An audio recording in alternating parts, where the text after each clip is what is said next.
안녕하세요. 30대 후반의 아들 둘을 키우고 있는 돌싱입니다. 제 이혼 이야기는 지옥이 천국이 되는 경험이었습니다. 절체절명의 순간 제 생명의 은인인 여자를 만나 인생 펴게 된 제 이야기를 들은 친구가 사연을 보내보라고 하여 이렇게 시청자분들께 제 인생 이야기를 하게 됐네요. 가끔 이 일을 떠올리면 통쾌하다는 생각도 들기에 다른 분들께도 그런 시원함을 안겨드리고 싶었거든요. 10년을 넘게 혼인 생활을 잘 유지해오던 제가 이혼을 하게 된 계기는 바로 한 통의 전화였습니다. 이상하게도 모르는 전화번호는 받지 않는데 그날 걸려온 전화는 남편의 전화번호 뒷자리와 같아서 혹시나 친척인가 싶어 전화를 받게 되었습니다. 여보세요? 안녕하세요. 혹시 김상우 씨 아내 되시나요? 네, 제가 김상우 씨 아내 되는 사람입니다만 누구시죠? 혹시 지금 시간 되시면 댁 바로 앞에 있는 2층 카페에 와주시겠어요? 그 사람에 대해 해드릴 말이 있거든요. 이상하다는 생각에 나가지 않으려는 저를 잡은 건 그 여자의 뒷말 때문이었습니다. 안 오시면 후회하실지도 몰라요. 그럼 다행인지 불행인지 그날따라 집에는 아무도 없었습니다.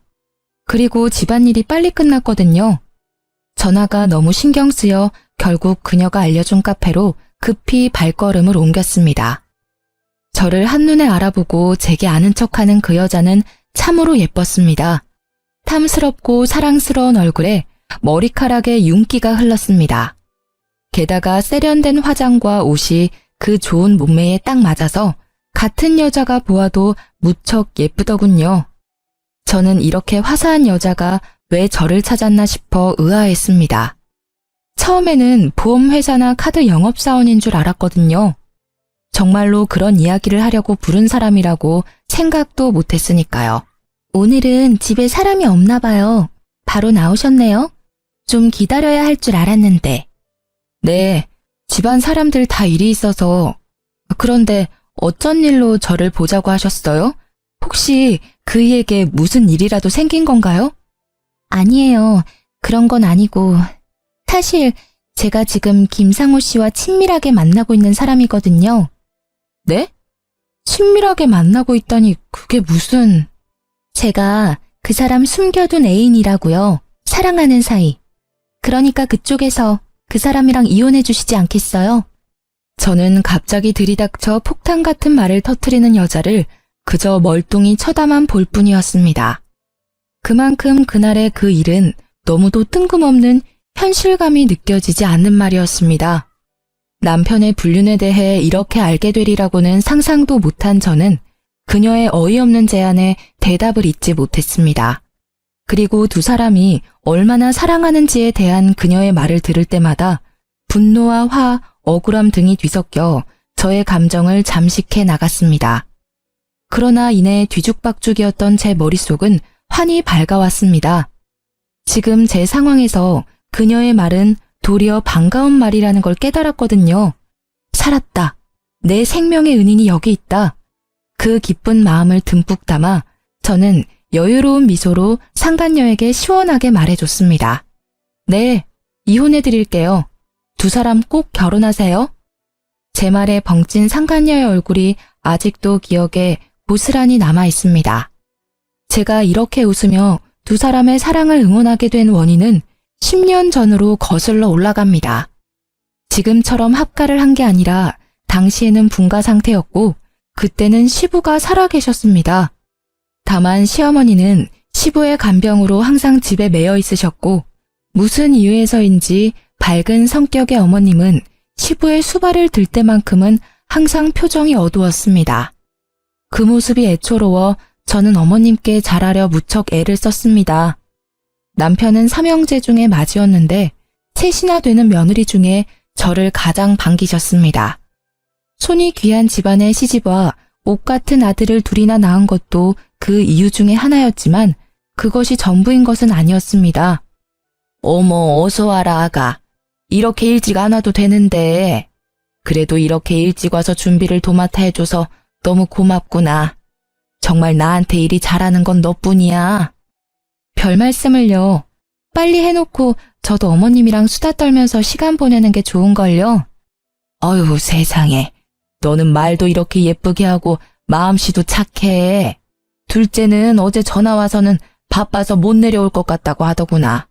셋째도 며느리가 몸이 안 좋다고 늦겠다고 하던데 어째서 꼭 명절 제사 때만 몸이 안 좋고 바쁜 건지 원. 어머님, 제가 있잖아요. 걱정 마세요. 그래, 네가 있으니 내가 버티고 살아. 뭐 먹고 싶은 거 있니? 오늘은 내가 다 사줄 테니까 걱정 말고 이야기해. 이 집안에 시집 온 이상 맏며느리로서 지켜야 할 것은 확실히 지키겠다는 제 각오가 어머님의 마음에 쏙 들었던 것 같습니다. 게다가 시부 간병에 적적하고 삭막한 시간을 보내는 시모와 도란도란 세상 사는 이야기를 나누며 정말 모녀보다 더 가까이 지냈으니까요. 어머님은 그런 저를 항상 고맙다며 표현해 주셨죠. 특히 동서들이 방문했을 때도 어머님은 제 얼굴만 보면 환하게 웃으셨습니다. 그렇게 몇 년의 시간을 지내고 원래도 아프던 시아버지가 운명을 달리했습니다. 얼마 지나지 않아 남편이 먼저 제게 말을 꺼냈습니다. 여보, 내가 할 말이 있는데. 무슨 말을 하려고 이렇게 폼을 잡아? 뜸들이지 말고 얼른 이야기해. 아버지 돌아가시고 그 집에 어머니 혼자 계시는 걸 보니 마음이 좀 그래. 저번에도 한번 본가에 들렀는데 아주 불을 다 꺼놓고 어둡게 지내고 계시더라고. 그랬어? 내가 좀 더 틈틈이 시댁 가서 어머님하고 이야기도 나누고 맛있는 것도 먹으러 다니고 그럴게. 그것도 좋지. 근데 그것만으로는 어머니 상태가 돌아오지 않으실 것 같고, 당신이 우리 어머니랑 사이가 좋으니까 하는 말인데, 우리 그 집에 들어가 살지 않을래? 합가를 하자고? 우리 어머니가 우리 형제를 어떻게 키웠는지 잘 알잖아. 당신이 어머니랑 사이가 나빴으면 이야기도 안 꺼낼 건데, 다행히 어머니도 당신을 워낙 좋아하시니까 우울한 마음도 빨리 가라앉지 않을까 해서. 그래도 합가라니. 그러면 집에서도 마음대로 편하게 있지 못하게 되잖아. 안 될까? 잘 생각해봐. 저렇게 놔뒀다간 큰일 또 치를까봐 걱정돼서 그래. 저는 잠시 말을 아꼈습니다. 어머님이 걱정되는 것은 맞지만 그렇다고 준비 없이 합가를 시도하는 것도 걱정스럽기는 마찬가지였어요. 그렇지만 시어머니의 상태가 걱정되는 건 마찬가지였습니다. 솔직히 저와 관계가 돈독했다는 것도 합가를 하게 된 결정적 요인이기도 했죠. 그렇게 저는 남편과 시댁으로 들어가게 됐습니다. 당연히 시어머니께서는 우리의 합가를 무척 반기셨습니다. 시어머니께서는 합가를 선택해준 저에게도 고마워하셨고 제 마음이라도 편하게 해주시려는 듯 제가 하는 일에는 절대로 잔소리나 꼬투리 잡는 말을 하시지 않으셨어요. 솔직히 그것만으로도 정말 감사하다고 생각했어요. 그러나 그런 어머님의 노력에도 역시 큰 문제가 생기긴 했어요. 당신, 오늘은 나랑 이야기 좀 해. 당신 왜 주차장에 나와 있어? 들어가, 날도 이제 찬데. 잠깐이면 돼. 당신 합가 후에 더 늦게 오는 거 알아? 합가하면 더 잘한다고 하지 않았어? 약속을 깨도 이런 식으로 깨는 건 아니지. 어휴, 또 그 얘기야? 그치만 어떡해. 일이 그렇게 늦게 끝나는 걸. 나도 일찍 퇴근하고 싶다고. 집에 와서 시원한 맥주나 마시면서 쉬고 싶어 하는 거 당신도 잘 알잖아. 그래도 이렇게 매번 늦는 법이 어딨어. 당신도 집에 와서 애들도 좀 보고 어머님하고 이야기도 하고 해야 할 거 아니야. 매번 왜 나한테 다 미루는데. 우리 애가 둘이야. 내가 꼬박꼬박 정시 퇴근하면 아들 둘 뒷바라지가 가능할 것 같아? 안 돼. 절대로 안 돼. 야근이라도 해야 수당이 붙어서 좀 넉넉하게 살 수 있을 거 아니야. 애들 맛있는 것도 사주고 미래에 하고 싶은 것도 마음껏 시켜줘야지. 그거야 그렇지만 그래도 너무하잖아. 육아도 힘들어. 당신은 대수롭게 생각하지 않지만 아침에 일어나서 잘 때까지 쉬지도 못하고 일한다고. 돌아서면 밥해야 하고 장도 내가 봐야 하고 애들 등하원도 내가 시키잖아. 게다가 당신이 늦게 오면 애들 목욕도 내가 시켜야 하고 결국 화장실 청소까지 내 일이지. 내가 힘들다고 나이든 어머님한테 일을 시킬 수도 없는 노릇이고 당신이 일찍 와서 조금이라도 도와줘야 나도 숨 좀 돌릴 거 아냐. 자기가 좀 이해해줘. 누군 일하고 싶어서 야근하냐? 지금 상태로는 답이 안 나오니까 하는 거야. 당신한테 그저 막연하게 기다리라고는 안 해. 대신 직급 오르면 월급도 오르니까 그때는 야근 줄이도록 할게. 응? 그리고 나도 애들이랑 최대한 시간 같이 보내도록 해볼 테니까. 평일 야근도 문제지만 주말에 일 안 할 때도 문제잖아. 쉴 때라도 애들이나 어머님하고 좀 시간을 보내줘야지. 주말까지 나한테 시키면 나는 언제 쉬어? 당신만 쉬고 싶어? 나도 좀 쉬었으면 좋겠어. 집안일은 했는지 티도 안 나고 육아도 내가 다 도맡아 하니까 내가 얼마나 힘들게 사는지 모르지? 당신이 몰라서 그래. 야근 계속 해봐. 얼마나 몸이 피곤한데. 주말에 애 보는 건 거의 불가능에 가까워. 솔직히 아침 9시부터 저녁 10시까지 일하는 나한테 주말 정도는 양보해줘야 하는 거 아니야? 당신은 틈틈이 쉬면 되잖아. 쉴 틈이 어딨어.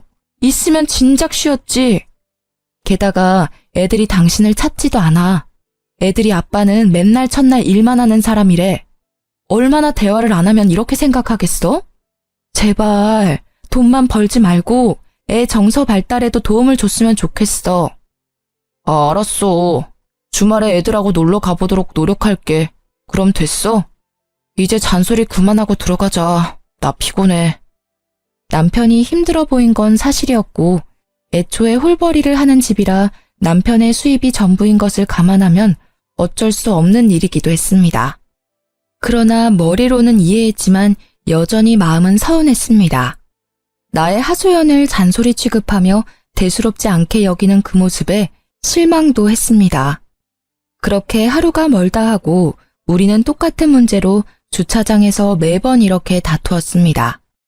결국 그 뒤로도 저는 시어머니의 하루 3끼의 식사를 챙기는 것과 육아, 집 청소와 자질구레한 살림살이를 하느라 바쁘게 지낼 수밖에 없었습니다.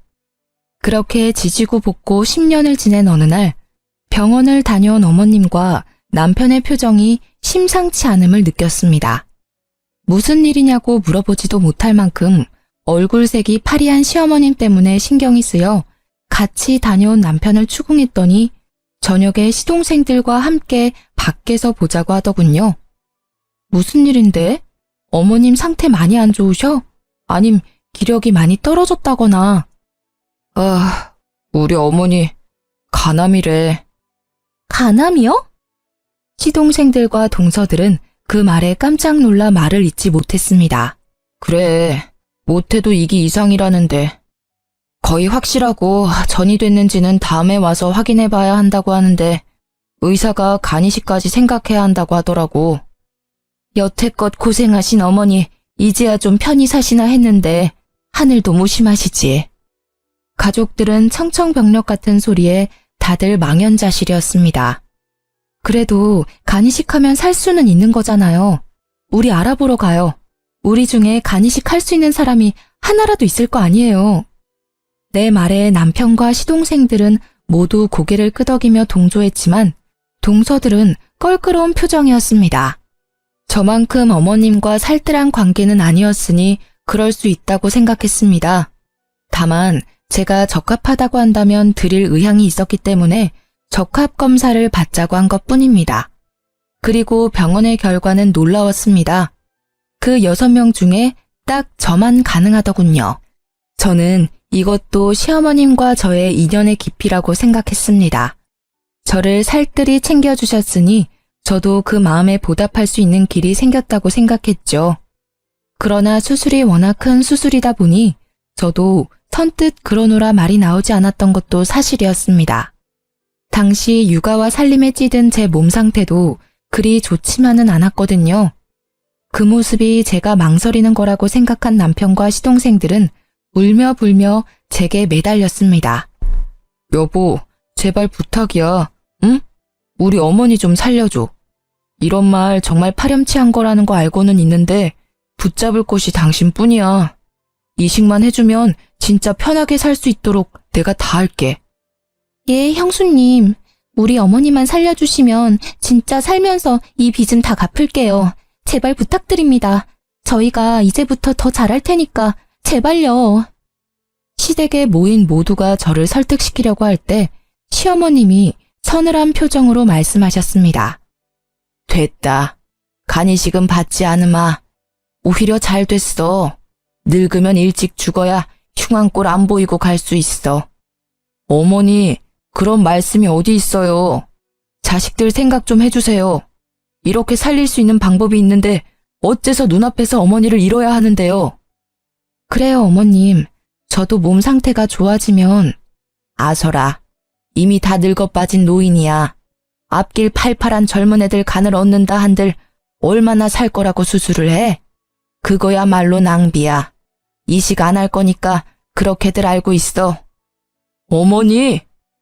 그런 시어머님의 모습을 보니 저는 더 해주고 싶은 마음이 들었습니다. 그러나 당시 저의 몸 상태도 그리 좋지는 않았고 의사 선생님과 수술 과정의 준비에 대한 이야기를 듣고 한참을 고민하던 중이었습니다. 그러던 차에 제게 생명의 은인이 다가온 것이죠. 저희 3년 동안 당신 몰래 거의 매일 만났어요. 1년 전쯤부터는 출장이라고 속이고 여행도 갔다 왔죠. 쉽게 말해 3년 동안 불륜을 저질렀다는 말인가요? 불륜이 아니라 사랑이죠. 제가 그런 꺼림칙한 관계로 끝낼 거였으면 그 사람 와이프인 당신 앞에서 이렇게 당당하게 밝히고 있겠어요? 그래서 당신의 마음이 사랑이기 때문에 둘은 사랑을 나누었다고 말하고 싶은 건가요? 그런데 어쩌죠? 세상에서는 당신들의 관계를 불륜이라고 불러요. 그리고 당신은 그 사람의 애인이 아니라 상간녀고요. 그러니까 그게 싫어서 이렇게 제가 온 거잖아요. 그 사람이 당신이라는 여자에 대해 얼마나 부정적으로 생각하는지는 알고 있어요? 잔소리 많고 꾸밀 생각조차 없는 아줌마라고 이야기하면서 아침에 눈을 뜨면 보고 싶지 않다고도 했었죠. 부정적으로... 불륜 저지르는 남자들은 다 똑같지 않나요? 와이프는 세상에서 제일 못된 추녀고 상간녀는 세상에서 제일 착한 미녀라고 하죠. 일단 눈앞에 먹음직스런 음식에 눈이 멀어 무슨 말이든 뱉고 보는 거죠. 그런데 왜 당신이 와서 이야기해요?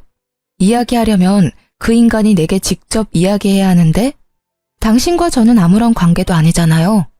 저와 법적으로 얽혀있는 건 그 남자고 당신은 남인데 그 법적 관계를 깨고 제가 그 관계를 가져가고 싶어서 그렇죠. 저도 이 관계 청산하고 그 사람과 진심으로 새 출발하고 싶어서 이렇게까지 한 거예요. 그이는 다정하기도 하지만 워낙 우유부단해서 그런 말을 직접 못하잖아요. 하고 싶은데 못하고 있는 걸 보고 제가 하러 온 거예요. 당당해 보이지만 사람들 없을 때 몰래 불러낸 거 보면 남편한테 들키고 싶지 않아서 그런 것 같은데 왜요? 그 사람이 그냥 연애만 하자고 해요? 그래도 다행이네요. 언젠가 마누라랑 이혼하고 당신이랑 살 거라는 허황된 공수표를 날리지는 않은 것 같아서. 맞아요. 솔직히 말하면 와이프한테 들키지 않고 계속 연애만 하자고 해서 열받아서 직접 몰래 왔어요. 이봐요. 저희요. 3년을 몸을 맞댔어요. 저는요. 이제 제 것을 남과 나누고 싶지 않아요. 당신이 와이프라면 바람 피운 사람하고 말도 섞기 싫은 게 당연한 거 아니에요? 그러니까 당신이 그 사람이랑 이혼해 줄 것 같아서 온 거예요. 냉정하게 맞받아치고 있었지만 이미 제 머릿속은 분노와 화로 가득했습니다. 아들 둘을 키우랴 시모 수발 들랴 이제껏 나 자신에게 소홀했던 그 대가를 치룬 것만 같았습니다. 게다가 마누라를 합가까지 시켜놓고 자신은 늦게까지 젊은 여자와 바람이나 히히덕거리고 있었다는 것을 떠올리기만 해도 부하가 치밀어 올랐어요. 분노로 벌벌 떨리는 손을 그 상간녀에게 들키지 않으려 꽉 쥐고 있었습니다. 그러고 보니 몇 년 전에는 거의 없었던 출장이 요 1년간 잦았다는 것이 떠올랐습니다. 가만히 생각해보면 징조는 여럿 있었습니다. 언제나 외모와 옷에 신경 썼고 영수증이나 신용카드 내역도 철저히 숨겼죠. 저는 그 능글맞은 남편의 얼굴이 떠올랐습니다. 그리고 시어머니에게 간이식을 해줄 생각도 아예 싹 사라졌습니다. 나를 배신한 남편을 생각하니 어머님께 간을 이식해주고 싶지 않았어요. 저는 상간녀의 말을 들으며 마음을 정했습니다. 이혼하기로. 네, 이혼해 드릴게요. 두 사람 꼭 결혼하세요. 정말요? 진짜 이혼해 주는 거예요? 네, 그러니 걱정 마세요. 당신 말대로 저도 그런 남자 얼굴 맞대며 살고 싶은 마음 추워도 없거든요. 말이 통하는 사람이라 다행이네요. 역시 제가 나서야 일이 해결되네요. 네, 그치만 두 분은 제 혼인 파탄에 책임이 있으시니까 내일 저는 이혼 전문 변호사를 찾아갈 거예요. 법적 관계를 거의 반강제로 청산당하게 생겼으니 그 정도는 이해해 주실 거죠? 그럼요. 걱정 마세요. 너무 고마워요. 이렇게 깔끔하게 해결돼서 정말 다행이에요. 아니었으면 진짜 힘들게 돌아갈 뻔했어요. 아니에요. 오히려 제가 더 고마운 마음이에요. 이렇게 직접 와서 알려주고 결단 내리게 해주셔서 고마워요. 그럼 이 집구석이 어떤 상황인지도 모른 채 내게 고마워하는 상간녀를 보니 저는 웃음이 났습니다. 저의 호의 가득한 말에 상간녀는 영문을 모른 채 멍청한 표정을 짓고 있었어요. 그날 집으로 돌아온 저는 다시 주차장에서 남편을 기다렸습니다. 아픈 시어머님께 이런 모습까지는 보이고 싶지 않았고 혹여나 이 사실에 충격받으실까봐 조용히 이야기하려던 거였어요. 그런데 그날도 무척이나 늦은 귀가를 하더군요. 오늘도 그 상간녀와 놀다가 늦은 거라 생각하니 점점 열이 오르기 시작했습니다. 당신 왜 또 밖에 있어? 뭐야, 오늘도 잔소리야? 아니, 잔소리 아니고 당신이 꼭 들어야 하는 중요한 이야기야. 무슨 말이 하고 싶은 건데? 혹시 어머니 얘기야? 어디 안 좋으셔? 그래서 어머니 없는 데서 말하는 거야? 아니, 지금 할 이야기가 어머님 건강에 안 좋을까봐 밖에서 얘기하려고. 뭔데 이렇게 뜸을 들여? 별거 아닌 이야기라면 그냥 집에서 하자. 나 피곤해. 당신이 피곤해하는 것 같으니까 나도 간단히 말할게. 별거 아니라면 별거 아닌 이야기니까. 오늘 정말 예쁘게 차려입은 젊은 여자가 우리 집 앞까지 날 찾아왔거든. 그 사람이 글쎄 대뜸 나더러 당신이랑 사랑하는 사이라고 하더라고. 어때? 별거 아닌 이야기지? 제 말에 남편의 얼굴이 점차 굳어가고 있었습니다. 그래, 어디서 만난 여자야? 오피스 와이프야? 아님 인터넷으로 만난 사람? 그것도 아니면 설마 술집 여자는 아니겠지. 근데 정말 비참하더라. 그렇게 예쁜 여자 앞에서 화장도 제대로 하지 않고 집안일에 육아에 찌든 내 모습이 창가에 비치는데 정말 죽고 싶을 정도였어. 내가 왜 당신 때문에 이런 거지 같은 기분을 느껴야 하지? 곧 남편이 허둥대며 말했습니다. 잠깐만. 당신 쓸데없는 오해하면 안 돼. 그 여자 아무것도 아닌 사이야. 나는 떳떳하다고. 아무것도 아닌 여자치고는 너무 당당하던데 당신이 이런 이야기 절대 못 꺼낸다고 자기가 직접 와서 하는 거라고 했어. 나더러 당신이랑 이혼해줬으면 좋겠다고 하더라고. 요즘 참 대단한 세상이야. 상간녀가 직접 와서 조강지처에게 그것도 시어른 모시는 와이프 얼굴 맞대며 그런 이야기를 꺼내다니. 그 여자가 진짜 그렇게 말했어? 맹세코 나는 그런 말 한 적 없어. 그냥 몰래 만나자고만 했지. 엔조이였어. 그 여자도 곧 정리하려고 했어. 정말이야. 웃기시네. 당신 야근이랑 출장이 잦아질 때부터 예상했어야 했어. 그런데도 내가 당신을 믿었던 건 아픈 어머님이 계신데 설마 바람을 피웠을까? 그 효심을 믿었기 때문이거든. 지금 생각해보니 너란 사람이 상식적인 인간이라 믿은 내가 참 바보였네? 여보, 미안해. 근데 진짜로 이것만은 알아줘. 걔는 그냥 잠깐, 진짜 아주 잠깐 재미로 사귄 거야. 알잖아. 살다 보면 이런저런 해프닝이 생기는 것처럼 그런 사소한 해프닝인 거지. 진지하게 만나거나 그런 거 절대 아니야. 난 분명 싫다고 했고 또 근데 이상하지? 그 여자 말 들어보니 아주 둘이서 행복하게 3년을 연애했다는데 그것도 최근 1년은 출장 간다며 여행도 많이 갔다지? 그래. 나랑 우리 아들들은 당신이랑 여행 간 지가 언젠지 기억이 나지 않는데 그 여자는 매달 여행을 시켜줬어? 그것도 호화롭게. 왜? 와이프랑 아들한테 돈 쓰는 게 아까웠어? 아, 그래. 그러긴 했어. 아니라고는 안 할게. 그치만 그건 그냥 기분 전환용이었다고. 나는 당신이랑 이혼할 생각 없이 재미만 잠깐 보려고 했지. 진짜야. 나 좀 믿어줘. 끝까지 진지한 사이가 아니었다고 나를 설득시키려는 남편에게 화가 나서 결국 터져버렸습니다. 냉정하게 말하려고 했던 마음이 터져버리자 결국 참을 수 없는 분노가 쏟아져 나왔어요. 믿어줘? 나를 반강제로 시댁에 합가시켜서 힘든 일은 다 하도록 만들어 놓고는 당신만 재미를 봤다? 에라이 천하의 나쁜 놈아. 마누라한테 시댁이며 가정일 다 떠맡겨 놓고 젊은 여자랑 바람피니 좋든? 어떻게 나한테 이런 짓을 할 수가 있어? 당신은 나한테 이러면 안 되지. 당신만 믿고 합가해서 살고 있는 나한테. 미안해 여보. 진짜 잘못했어. 내가 다 끊을게. 당신 하라는 대로 해줄 테니까 제발 이혼만은 봐줘라. 응? 남편은 손이 발이 되도록 싹싹 빌었지만 제 눈에는 그것마저도 거짓인 것처럼 느껴졌습니다. 나는 그렇게 해줘야 할 이유가 없는데? 나 당신 상간녀하고 약속했거든. 이혼해주기로. 난 당신과는 다르게 약속은 꼭 지켜. 그럼 우리 어머니 간이식이라도 해주고 이혼해주면 안 될까? 순간 제 귀를 의심했습니다. 바람난 것도 괘씸한데 어떻게 자기 입으로 간이식을 운운할 수 있는지 뻔뻔한 것도 정도가 있는 법인데 말이죠. 내가 미쳤어? 당신이 젊은 년이랑 바람난 것도 우라통이 터져서 미쳐버릴 것 같은데 이식을 왜 해줘? 당신 정신이 제대로 박혀있긴 해? 아니, 어머니가 당신 많이 좋아하시잖아. 당신도 어머니 살뜰하게 챙겼고 그간의 정이 있는데 마지막으로 그거라도 좀 해주고 가, 어? 나한테 부탁하지 말고 당신이랑 죽고 못 살도록 알콩달콩 깨볶는 상간녀한테 이야기하는 게 어때? 그 정도로 사랑한다면 싫다 소리 없이 해줄 텐데, 안 그래? 걔는 어머니랑 만난 적도 없어. 상식적으로 한 번도 본 적 없는 사람한테 간이식 해줄 사람이 어디 있어? 당신은 10년 넘게 모셨잖아.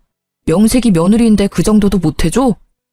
그 말에 저는 화가 머리끝까지 났습니다. 이 말을 듣고도 내가 가만히 있으면 오히려 제 심장에 좋지 않을 것 같아 남편의 뺨을 한 방 시원하게 날렸습니다. 역시 한 대 치고 나니 마음이 좀 후련해지더라고요. 미친놈아, 상식이 뭔지도 모르지? 지나가는 사람들 아무나 붙잡고 물어봐. 바람난 남편 어머니 간이식 해주는 건 상식인지 아닌지. 아, 속 터져. 이런 놈을 이제까지 남편이라고 데리고 살았다니 내가 미련한 년이지 내가. 결국 그 다툼을 끝으로 저는 시댁에서 나오게 됐습니다. 자고 있던 두 아들을 깨우면서 저는 최대한 화를 가라앉히려 했지만 얼굴에서 드러났는지 애들도 별말 없이 준비를 하더군요. 남편은 꼴도 보기 싫은 마음에 빠르게 짐만 간단히 챙겨 밖으로 나왔습니다. 그렇게 친정으로 돌아온 저는 이혼 소송을 준비하기 시작했습니다. 이혼 전문 변호사와의 상담을 통해 상간녀 소송도 같이 진행하느라 바쁜 시간을 보냈어요. 나를 허수아비처럼 세워두고 둘이서 한 짓을 떠올리니 없던 의욕도 솟아나더라고요. 그리고 그 일들이 진행되는 도중에 시어머니의 병세가 악화되어 급하게 입원하셨다는 이야기를 들었습니다. 어머님은 여전히 제가 왜 시댁을 나간 건지 모르고 계셨어요. 그저 저도 몸이 좋지 않아 잠시 쉬러 간다며 말도 안 되는 변명을 했죠. 어머님은 저를 붙잡지도 못하시고 애들을 데리고 떠나는 저를 바라보기만 하셨어요. 연락을 해볼까 말까 고민하던 차에 어머니에게 연락이 왔습니다. 나다. 잘 지내고 있니? 힘이 빠진 목소리에 기력이 없는 게 느껴져 안쓰럽더군요. 네, 어머님. 몸 상태는 좀 어떠세요? 치료는 잘 받고 계시죠? 그래, 나는 괜찮다. 제일 쓸데없는 걱정이 늙은 노인네 몸 걱정이야. 언제 죽어도 이상하지 않을 나이잖니? 그런 말씀 마세요. 다른 게 아니라 애미 너 이번 주 중으로 내가 있는 병원에 한 번만 왔다 가거라. 둘이 다시 잘해보라고 부르는 거 아니니 편히 와. 기니 할 말이 있어서 그래. 저는 망설여졌습니다. 시어머님께서는 남편의 불륜 사실을 모르고 계셨거든요. 남편은 자신이 잘못한 일이 있으니 말하지 않았을 거고 저는 저대로 혹시 어머님이 충격을 크게 받아 무슨 일이라도 생길까 싶어 말을 하지 않았으니까요. 가서 무슨 이야기를 듣게 될지 모르지만 어머니의 말투가 여전히 따뜻했기에 한번 뵐까 하고 고민했죠. 머뭇거리는 저에게 한마디 남기시더라고요.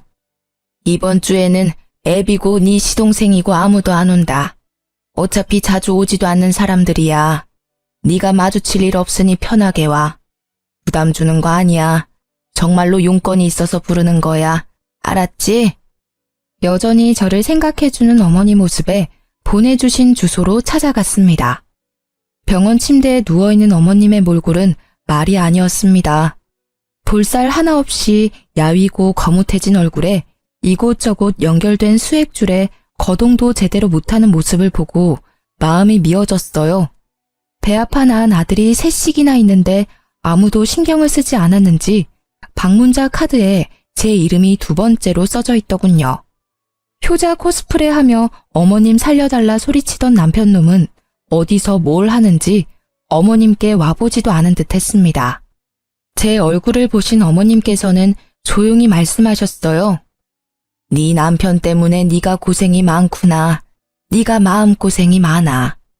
너에게는 얼굴을 들지 못할 만큼 미안하다고 생각하고 있단다. 저는 아무 말도 하지 못하고 눈시울만 붉혔습니다. 나도 눈이 있고 귀가 있으니 대충은 알아. 그놈이 너를 두고 젊은 여자랑 바람났다고 하더구나. 내가 그 사실을 알았을 때는 가슴이 철렁 내려앉았단다. 네 시부랑 똑같은 짓을 한 아들이 내 자식 같지 않다고 느껴졌을 정도야. 내가 아들을 헉 키운 게지. 시어머님이 알고 계실 줄 몰랐던 저는 깜짝 놀랐습니다. 그러나 어머님은 생각보다 담담히 제게 말을 해주셨어요. 나는 말이다. 네가 참 마음에 들었어. 젊을 적 나를 고생시키던 고약한 남편 수발을 들며 눈물 참아내던 그 집에 네가 와서 애들 웃고 떠드는 소리, 이런저런 세상 이야기 듣게 해줘서 너무 고마웠어. 어머님, 그래서 나는 네 가슴에 대못 박은 아들놈 대신 며느리인 너와 내 손주들을 먼저 생각하기로 했단다. 내가 살던 그 집 네 앞으로 명의 이전해 줄 테니 그리 알고 있어. 네? 안 돼요, 어머님. 제가 그 집을 왜 받아요? 어머님 집이시잖아요. 그리고 저는 그걸 받을 자격도 없어요. 잔말 말고 받아. 너도 알다시피 나는 오래 못 가. 이 병원 들어올 때 이미 연명치료도 안 하기로 사인했단다. 그 집 말이다. 정말 주고 싶었던 사람이 너야. 그 집에 따뜻한 추억을 만들어준 게 너니까. 그동안 내 며느리로 살아줘서 고마웠어. 네 덕분에 눈 감기 전 즐겁고 행복한 일도 많았었어. 그리고 내가 너한테 집 줬다는 이야기는 아무한테도 하지 마라. 죽기 전에 시끄러워지는 건 싫구나. 저는 결국 어머님의 뜻대로 남편 몰래 40평대 시댁집을 받게 되었습니다. 혹시나 모를 문제에 변호사를 대동해 공증도 받았습니다. 어머님은 혹여 새 아들들이 따지고 나올 것을 대비해 유서에도 명백히 작성해 남기셨어요. 사기네 뭐네 이상한 말할 것 같으면 변호사에게 맡겨놓은 유서를 보여주라 하시면서요. 이제 가봐. 내 할 이야기는 끝이다. 2번 다시 여기 찾아오지 마라. 그 집을 받으며 이래도 되는가 싶은 마음이었지만 어머님은 그 뒤 아무런 이야기도 듣지 않겠다는 듯 눈을 감아버리셔서 인사를 하고 나왔어요. 그게 마지막 인사였습니다. 시모께서는 그 뒤로 3달간 독한 약을 이기지 못하고 결국 돌아가셨습니다. 부고 문자를 보았을 때는 마음 한켠이 쓰렸습니다. 이혼 소송 중이라도 장례식장은 가는 게 예의에 맞을 것 같아 조문을 갔는데요. 아이고 어머니, 이렇게 가시면 저는 어떻게 합니까? 이식도 받지 않고 이렇게 가버리시면 남은 자식들 어찌 살라고. 제 가슴도 이렇게 억장이 무너지는데 어머니. 장례식장에 들어서자마자 들리는 남편의 목소리에 저는 욕 한 바가지 나올 뻔한 걸 겨우 참았어요. 시모께서 병원에 있을 때는 찾아와 보지도 않고 상간녀랑 놀러나 다니던 논팽이 같은 남편이 이제 와서 자식이랍시고 펑펑 우는 모습이라니 웃기지도 않았어요. 조문 온 사람들에게는 효자로 비춰지고 싶은 욕망 가득한 두 눈이 남편을 대변해주고 있었죠. 그 꼴을 보는 게 싫었던 저는 빠르게 조문을 마치고 시댁으로 다시 돌아왔습니다. 어머님이 입원해 있던 동안 상간녀가 이 집에서 살았었는지 상간녀의 짐도 엄청나게 많더군요. 이제 제 집이 된 시댁에서 남편이 들어오기를 기다렸던 저는 도어락 열리는 소리에 거실에서 남편을 맞이했습니다. 남편의 옆구리에는 그 상간녀가 딱 붙어 있더군요. 시모가 없다고 이렇게 바로 상간녀를 데리고 오다니. 남편은 제가 거실에 있는 걸 보더니 깜짝 놀란 듯 했습니다. 당신이 왜 여기에 있어?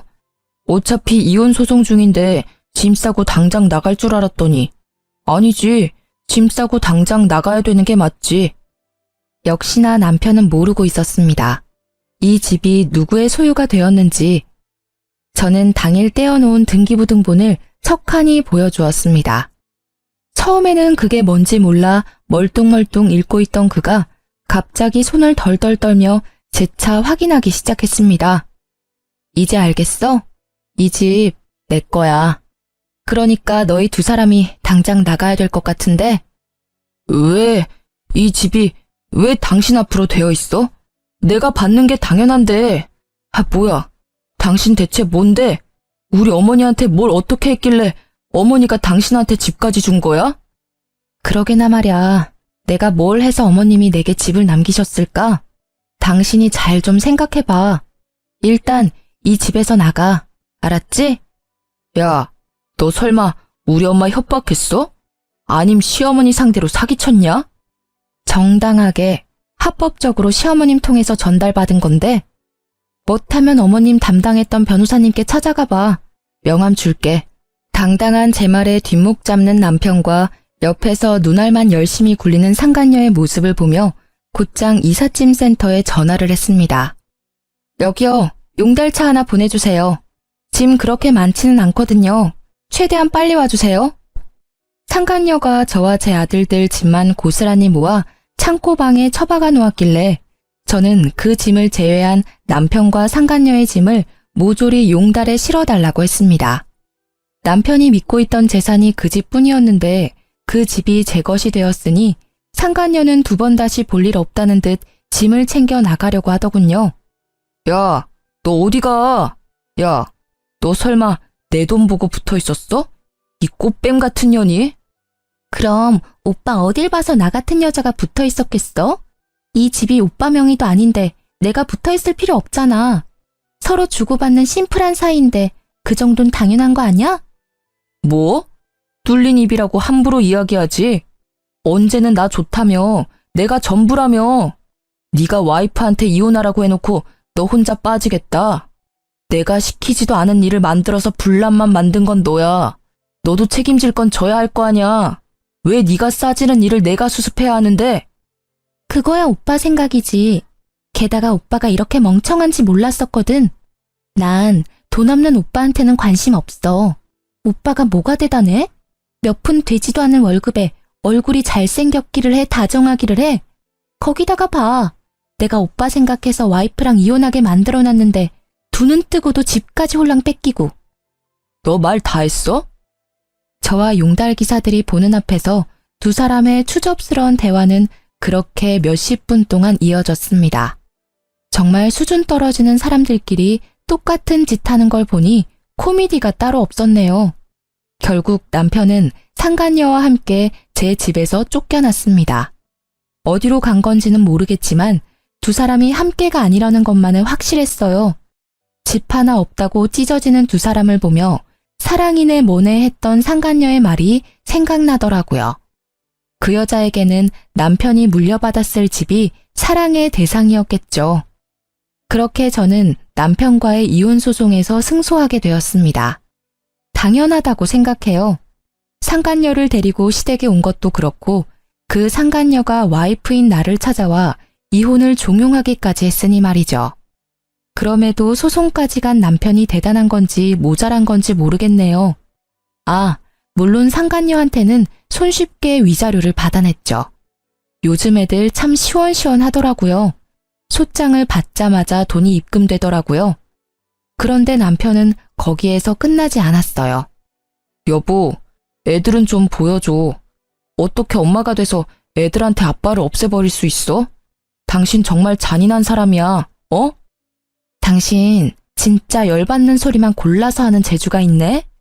애들 어려서 아빠 찾을 때 당신 뭐라고 했는지 기억 안 나지? 아빠 바빠, 아빠 피곤해, 아빠 힘들어. 매번 이 말만 하면서 도망갔던 건 애들을 위해서 한 일이었니? 내가 잔인해? 미안한데 이미 애들 어렸을 때부터 아빠 자리는 한참 비어 있었거든? 그때는 나도 피곤했어. 지금은 또 다르잖아. 나는 애들한테 잘할 자신이 있고 또 친아빠니까 애들을 볼 권리도 있어. 애들이 보고 싶으면 밖에서 봐. 이 집으로 기어들어오지 말고. 밖에서 보고 맛있는 거 사주고 같이 즐겁게 놀다가 집에 보내주면 되잖아. 애들이 집에서 노는 걸 더 좋아하잖아. 어릴 때도 보니까 집 안에 붙어서 놀던데. 언제적 얘기를 하는 거야? 허튼 소리 그만하고 이제 내 집에 발도 디디지 마. 한 번만 더 찾아와서 난동 부리면 바로 경찰 부를 거야. 전 남편은 그제야 자신이 한 짓이 후회가 되는지 눈물을 질질 흘리기 시작하더라고요. 동정표를 사려는 작전은 제게 통하지 않는다는 걸 모르는지 이렇게 끈덕지게 집으로 들어오려던 이유가 무엇인지 나중에 알고는 웃었어요. 알고 보니 회사에서 불륜을 저질러 이혼 소송 당한 게 소문이 파다하게 났다더군요. 누가 소문낸 건지는 모르겠지만 그 길로 전 남편은 직원들에게 왕따 당하다가 결국은 스스로 사표를 냈다고 해요. 직장도 잃고 아내와 자식도 잃고 그렇게 애정하는 상간녀까지 잃은 전 남편이 뭐 하나라도 건져보려고 내 집에 온 거였어요. 최근에는 퇴사하고 일이 없어 배달기사로 벌어먹고 산다고 하더군요. 앞으로는 제발 저한테 피해를 주지 않았으면 하거든요. 이렇게 긴 글을 쓰다 보니 진짜 그 상간녀의 연락이 없었다면 제가 어떤 꼴을 당했을지 상상도 가지 않네요.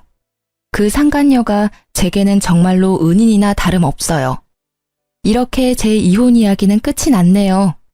조광지철을 버리려던 나쁜 남편의 말로를 보시니 속이 시원하시죠? 어디 가서 이야기하기 힘든 말이지만 이렇게라도 털어놓으니 제 마음도 한결 편안해졌어요. 이렇게 긴 글을 함께 봐주신 분들에게 감사의 마음을 전합니다.